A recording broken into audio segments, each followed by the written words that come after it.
बिस्मिल्लाहिर्रहमानिर्रहीम। अस्सलाम वालेकुम। भेड़िए से मुतल्लिक चंद दिलचस्प बातें। आज एक अरबी मजमून देखा जो भेड़िए के मुतल्लिक इंतहाई नादिर मालूमात पर था। सोचा कि उर्दू में तर्जमा करके पेश किया जाए ताकि सब दोस्त और अहबाब अपनी मालूमात में इजाफ़ा करें।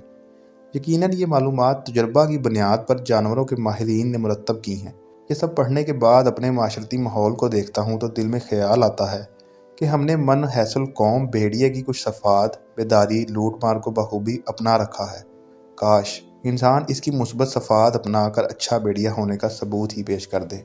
भेड़िया वह दरिंदा है जो इतनी ताकत रखता है कि इसकी तेज़ तरीन आंखें किसी जिन का ताकुब करके फुर्ती से छलांग लगाएं और इसे मार डालें।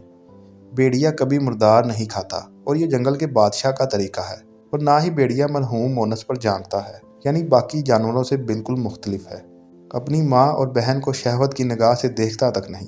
भेड़िया अपनी शरीके हयात का इतना वफादार होता है कि इसके अलावा किसी और मोनस से ताल्लुक़ कायम नहीं करता। इसी तरह मोनस भी भेड़िए के साथ वफादारी करती है। भेड़िया अपनी औलाद को पहचानता है क्योंकि इनके माँ और बाप एक ही होते हैं।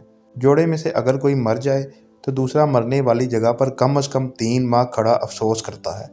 भेड़िए को अरबी में इब्नुल बार कहा जाता है, यानी नेक बेटा, कि वालिदैन जब बूढ़े हो जाते हैं तो इनके लिए शिकार करता है और इनका पूरा ख्याल रखता है। भेड़िए की बेहतरीन सफ़ात में बहादुरी, वफादारी, खुददारी और वालिदैन से हुस्न सलूक मशहूर हैं।